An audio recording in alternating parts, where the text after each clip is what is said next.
how many ways are you holding yourself back? How can I phrase this differently to spark that realization within you? You are the one standing in your own way, my friend. Both men and women are guilty of this. If you're spending your entire day doing nothing productive, the first question to ask yourself is, in how many ways am I sabotaging my life? Take the time, even if it takes an hour or two, sit down, grab a pen, and figure this out for yourself. You are responsible for your own life, your growth mindset, and how you handle your anger. You have the ability. Each morning, wake up and tell yourself, I am capable. Now, what disrupts this thought? It's interrupted when you face a series of failures, like not waking up on time, skipping your diet, being in a bad mood, failing to accomplish your goals, and breaking promises you made to yourself. First, grasp this simple truth. It's inevitable. There's no reason to let it discourage you. This issue will arise. It happens to everyone, and it happens often, 500 times, in fact. The key to a growth mindset is that in these moments, you don't sink into despair or decide that a minor setback defines you as a failure or that everything is falling apart. Understand this: things didn't fail. They did not fail. Quickly shift your focus. Think about how to fix what went wrong.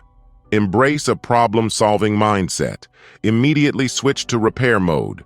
Whatever went off track, think about how you can fix it. That's your first step. Secondly, your losses will tell you that you can't achieve what you want. This feeling will surface, but you cannot allow yourself to be trapped by these emotions. Many people let themselves become prisoners of these feelings. This is a form of escapism. It's when you start feeling inadequate, and slowly, you begin to believe it deep down. You might not say it out loud, but inside you feel defeated. You won't tell yourself, I won't pass the exam, because you still need to show up the next day. You deceive yourself by insisting, of course I'll pass. But deep down, a tiny voice whispers, I can't do it. You rely on that whisper as a way of escaping. You have to break free from this game, this illusion. What's the solution? It's simple. Every day, confidently repeat in your mind, I can do it. I can do it. I will succeed. This doesn't mean there won't be setbacks. When you face one, immediately shift into repair mode. Acknowledge what went wrong and think, what can I recover from the rest of today? First and foremost, eliminate that whisper that tells you that you can't succeed. This is a daily battle you must fight. If that feeling of, I can't do it, starts to creep in, you must shout back, I can do it. I will. The loudest voice in your mind should always be saying, I can do it. Each day, it's crucial to clarify what your day is meant for. What is today's goal? You will feel better not just about completing tasks, but in other areas of your life as well. If you set goals and stay committed to them, you'll build a sense of confidence and capability that carries over into everything, including physical exercise. You can improve yourself both physically and mentally by taking this approach. The foundation remains. I can do it. You will stumble, you will feel pain, and you will fall again and again. That's normal and natural. Don't let it scare you. The key thing here is that no one told you that this experience is universal. It happened to Albert Einstein, Isaac Newton, Vivekananda, and Acharya Prashant. Nobody reached a high level of success without going through thousands of minor setbacks, failures, and moments of doubt. A growth mindset means this. The loudspeaker in your mind should always declare, I can do it. Also, learn to make small negotiations. If today didn't go as planned, that's fine. Ask yourself, how can I still salvage what's left of the day? If you've got 4 hours remaining, figure out what you can accomplish in that time to work toward today's goal. The second point is about being goal-oriented. You need to constantly assess yourself. Am I performing at my best right now? How can I improve? This is entirely within your control. Success comes from competition. When you enter a college or any specific field, Look at the dynamics that exist there. What levels of performance are present? Then interact with those dynamics and figure out how much success you can achieve. Remember that performance follows a long path. It starts with being a beginner, meaning your performance is not yet valuable. Anyone pursuing a goal begins from this point. We all start as novices. Then we move on to being average, then good, and eventually very good. Great, greater than the highest. If you're discussing reaching even the good level, it encompasses a wide range. You need to realize that in the game you're engaged in, the spectrum runs from fool to average. You simply need to elevate yourself above fool and average to achieve good. From good to the highest tier and from average to excellence, no matter where you find yourself, the market will reward you with significant success. If your goal is to reach the highest level, that's commendable. It means you are aiming for my performance is the best. When you place yourself in the market, where do you rank on the scale? You should strive to be anywhere from good to excellence. The reality of life is that if you attain that level, you will excel. So, keep this as your goal. Anything below that is mediocre or subpar, and you must rise above those categories. Now, let me pose a straightforward question. At what level do you believe you are currently operating? The reason we admire top-level athletes is their undeniable performance. How did they achieve that status? Through sheer discipline and hard work. That's precisely what you need to do, my friend. Achieving good isn't particularly challenging. It entirely hinges on your understanding of this. What is my current performance? Don't focus on the market right now. Forget about what's happening around you. Are you giving your best effort? Disregard who is making what in the market. If you start fixating on trends, potential money-making opportunities, or options in your field, you'll end up just imitating others. Consider the market only after you are confident that you are performing at your best, that you are one of the top competitors in your domain. Once you are sure of your top-level performance, then you can look at the market and assess where you need to adapt, what the current game is, and what strategies are at play. First, assess your performance. If your performance is lacking or subpar, then what will you become? You may end up becoming a parrot. Someone might instruct you on what to do, what to learn, or to mimic certain skills. Perhaps then you'll make some progress. So you're living with a something will happen mentality, hoping for the best. How can something just happen that way? People will suggest, hey, learn this skill. Maybe that will lead to something. There's a lack of dedication, no fire, no desire, and no intrinsic motivation. You're merely learning to survive, thinking, maybe something will happen. Forget about something will happen. First, ask yourself, am I putting forth my best performance in my current field? Only then can you genuinely engage in competition for the first time in your life. Most individuals participate in competition merely for the sake of participation. They're already resigned to defeat. In the Olympics of your field, when you enter, 99.99% of participants have zero performance. They're simply hoping perhaps something will occur. This becomes a trend, turning into tradition and the norm. Listening to each other, everyone assumes this is what performance should resemble. Then, when you see the 1% of high achievers, you think, wow, they must be exceptional. They must have a different mindset. In reality, the distinction between that person and you is straightforward. While you had the same hours as they did, you chose to spend them differently. That individual, working in the same field, simply dedicated themselves to their work. That's the basic difference. They decided not to squander 3 or 4 hours mindlessly scrolling on their phone. Instead, they allocated a specific time for scrolling, managing only 2 hours for it. And during that time, they would engage with the memes their friends sent, respond, and then move on. You, on the other hand, have been doing everything. Let's watch this YouTube video. Let's listen to this podcast. Oh, they uploaded something new. There are 40 YouTubers. Don't take it personally. You initially convinced yourself that their videos hold significance, and then you used that as an excuse for escapism, wasting hours watching their content. Afterward, you claim, "I learned a lot." But when it's time to apply that knowledge in real life, you find yourself at square one in your field. When you step into the competition, you're already behind. If you had chosen to open a book and dedicated 4 hours to studying instead of watching a 40-minute video, you would have retained far more information.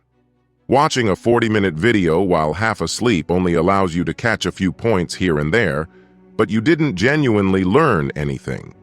It would be more beneficial to engage deeply with that topic, utilize your brain, and study it thoroughly. The way your brain processes information while reading is entirely different. It registers information in a distinct manner. The cognitive processes involved in reading are fundamentally different. Then I come across titles like, "Why is this the most intelligent comment?" Who are you to make that judgment? What intellectual or cognitive capacity do you have to assess titles? Who are you? Some random person, unknown to you, and you're squandering your life by spending time on them. You are wasting your entire life. You're sitting in a pit and then asking, "Hey, how can we earn something?" This is the question people ponder. When you go to your Olympics, competition, are these your inquiries? How do we survive? You never prepared. What you remember is merely secondhand information because you crammed for exams in university. You retained a little but didn't deeply engage. You possess a few job skills, yet you're currently undergoing retraining. That's why you need certifications. What were you doing during those 4 years at university? Were you preparing for your Olympics where you would participate and excel in your field? How many books did you read during those 4 years of university? Why did you attend university? It was meant to equip you with a certain level of structured knowledge, but the responsibility for learning was always yours. Were you sitting alone, researching, contemplating how you could advance in various aspects of your field? What are your interests? How many skills could you have acquired during those 4 years? Forget merely learning. Could you have mastered them? Based on your interests and the skills you were developing, by the end of those 4 years, you should have already known where you needed to go, which competitions, geographies, and locations you needed to target to succeed. Did you have that knowledge?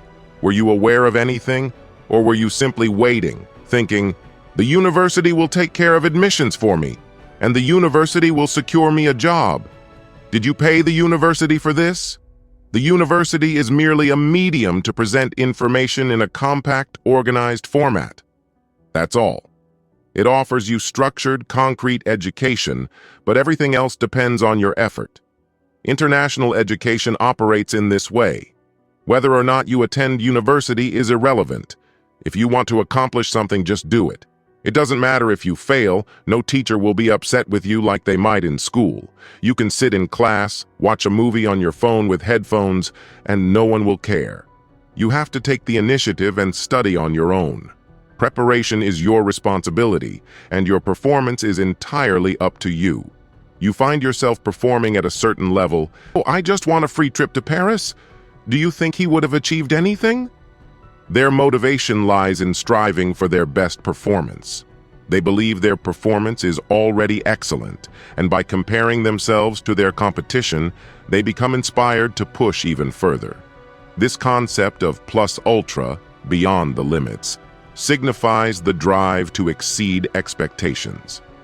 You might think, "I've already reached my peak performance," but when you observe the competition, it compels you to surpass even that. This is the role of competition, which in psychology is referred to as the zone of proximal development.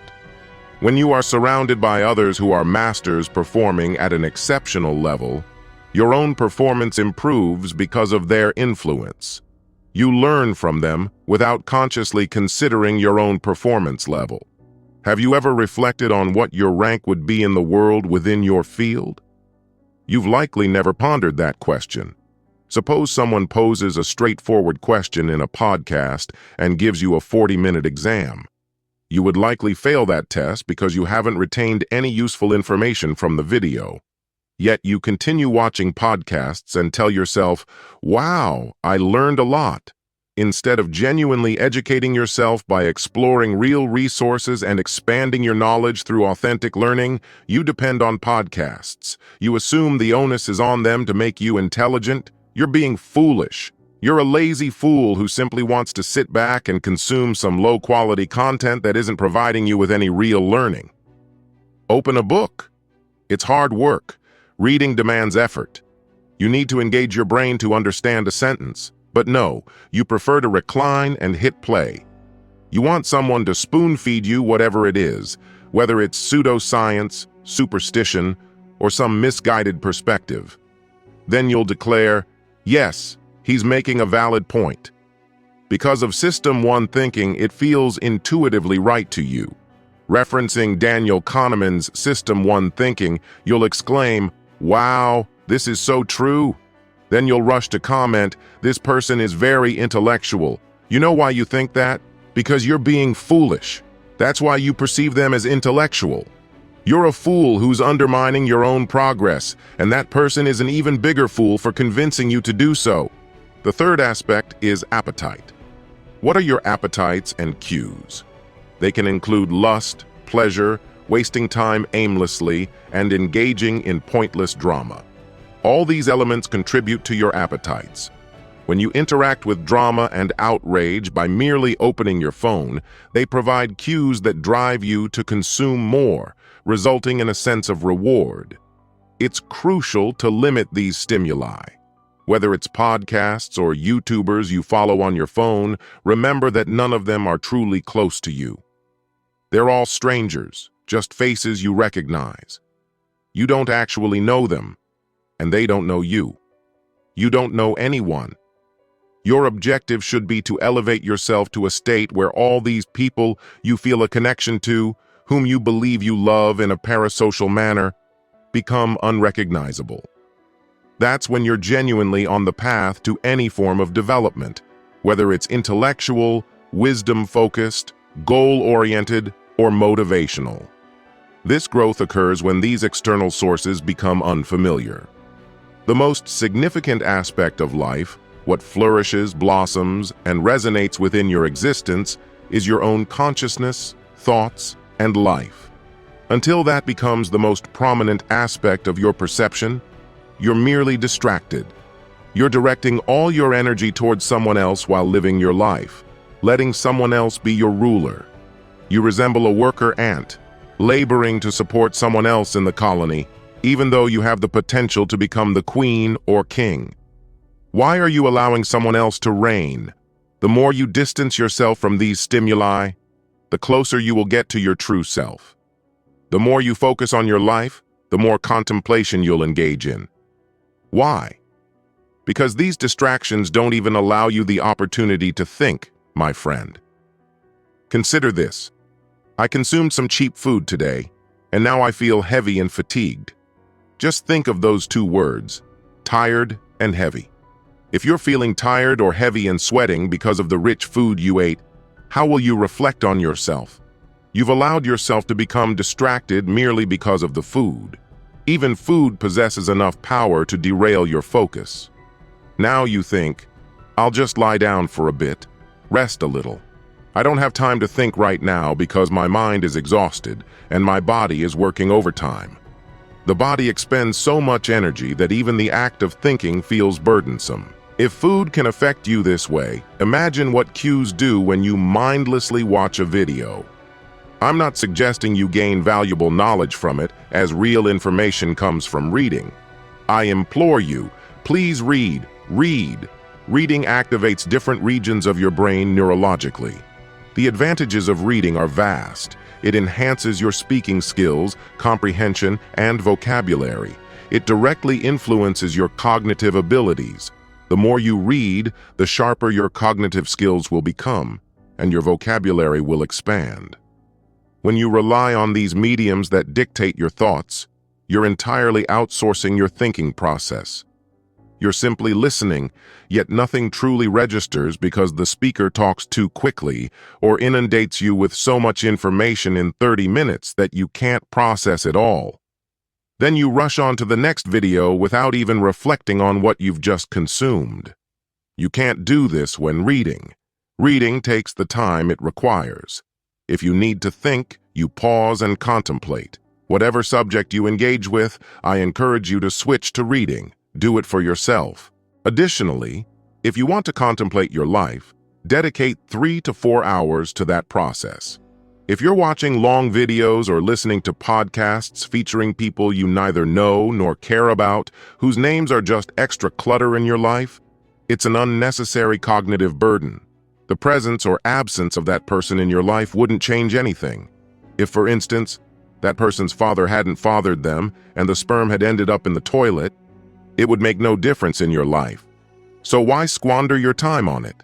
Instead, you could utilize that time to enhance your productivity, improve your performance, engage in some form of meditation, explore intellectually, embark on creative journeys, or dig deep into ideas.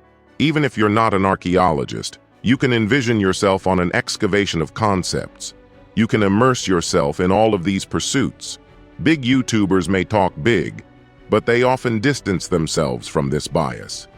I include myself in this conversation. In your life, after a certain point, I also become an illusion. I am nothing significant. Why are you placing so much importance on me? Out of 8 billion people, you've not seen 99.99% of the faces. Therefore, limit those stimuli. Spend time with yourself. Reflect on who you are. Invest in systems if you feel the need. Secondly, now I'm saying these things, and you will listen, but you will forget.